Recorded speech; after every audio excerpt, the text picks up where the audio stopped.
Well, hello there and welcome back. We're still here at Mexico Beach in Florida.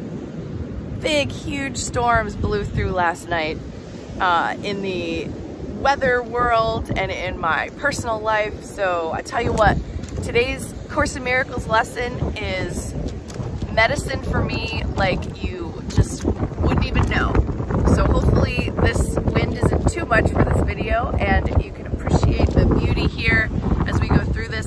It's amazing how after the storm blows through, how beautiful and brilliant the sun is. There's really not a lot of clouds out in the sky. It's just, it is truly like a new beginning. And I hope that you can feel that too, and that you take some of this new beginning energy for your life, wherever you live, wherever you are listening to this, whatever's going on with you. Here's a chance to have a new beginning.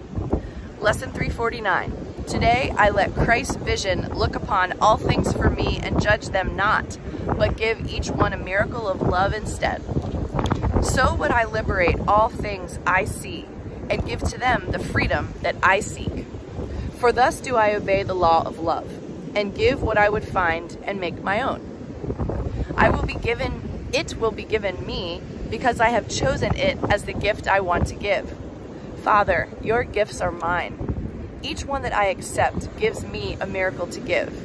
And giving as I would receive, I yearn. And giving as I would receive, I learn your healing miracles belong to me. Our Father knows our needs. He gives us grace to meet them all. And so we trust in Him to send us miracles to bless the world and heal our minds as we return to Him. So this statement here, for thus do I obey the law of love and give what I would find and make my own. So that we're obeying the law of love. We're living within this, cosmic law, galactic law. Love rules, love is. And we're making our own by the decisions that we make, by asking to let Christ's vision look upon all things for us in our lives and not judge them today. We're using that law of love to give a miracle of love instead. So yeah, however that manifests for you, if it's just in your mind, just reading it, it's totally understandable. But I think that what we're doing is this prayer is really asking for that to come through us and move through us and out into the world for others. But definitely we have to bless ourselves first, love ourselves first, not judge ourselves first. All right, let's see what a year of forgiveness has to say. Here's our little friend there.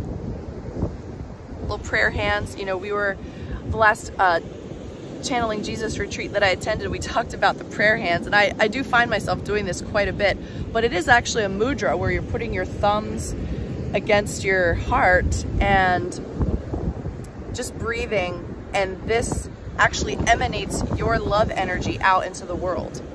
So there you go. This is something that if you find yourself needing a moment, just bring your prayer hands together, close your eyes, take a deep breath, and continue on with your day. All right, so let's see what a year of forgiveness has to say about lesson 349. Today I let Christ's vision look upon all things for me and judge them not, but give each one a miracle instead. You are blessed beings indeed. I am that one you know as Jesus. This is the greatest blind spot you have on this plane, this 3D world. It's because you are trained into materialism and you are so materially focused that it seems as if what you give away you will lose. The opposite is true. What you give, you will receive. By doing so, you demonstrate that you have it. Therefore, your awareness of having it will increase when you know you can give it to somebody. For example, if you do not see yourself as a kind and loving person, but decide you are going to become more kind and loving, and thus act in that way, speak that way, and think that way, you've made a decision. You're using your free will to decide, I'm going to be more kind and loving. When you do that, you will get the love reflected back to you by other people's behaviors, actions, words, and deeds as they interact with you. You will receive more love because you have given more love. If you are judgmental, harsh, and cruel, and you express that, you are going to get more of that back. And I'm sure some of the rougher engagements that my partner and I have had over the past few months, I could attest to that for sure. It just breeds more. You know, you put that out in the universe and it comes right back, and it's like, oh, whoops, I did that again. Like, don't take it so seriously. We can lighten up, even about horrible fights and things that are said. It's like, oh God, you know, oh well, forgiveness and move on. Okay, but know that it's just like this continuous loop. So if you have awareness of that going on in your life, like I have in mine, it's about forgiveness, lightening up, letting go, taking another step forward, saying and meaning and showing, I want to be more compassionate. I want to be more loving. For some reason, I have a blockage with those behaviors with you. You can say that to a person directly or in your mind, whatever makes more sense for you.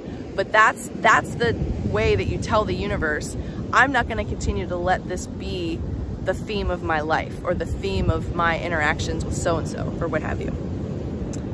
All right, so you are going to get back what you give out. This is a very, very important thing for you to comprehend at this time in your training. We are coming to the end of these lessons, dear ones. These important principles are valuable to consider. What you give, you will get back 100-fold or even 1,000-fold. When you give love, when you give your passions to the world, for example, you love art and you give that. First, you must express it. That means you must have the discipline and the self-awareness to create and indulge in your artistic endeavors. Then share it with the world in whatever way you feel motivated. You will receive appreciation if you appreciate it. If you share your art with the world and judge it, then you will get back a reflection of judgment. When you forgive others, when you step back from judging others, you are not gifting them. You are gifting yourself. This is the thing you are missing. When you feel self-righteous about your judgments of others, you do not realize that it is yourself you are denying. You are denying yourself the miracle. What is a miracle? A miracle is when you choose love instead of fear.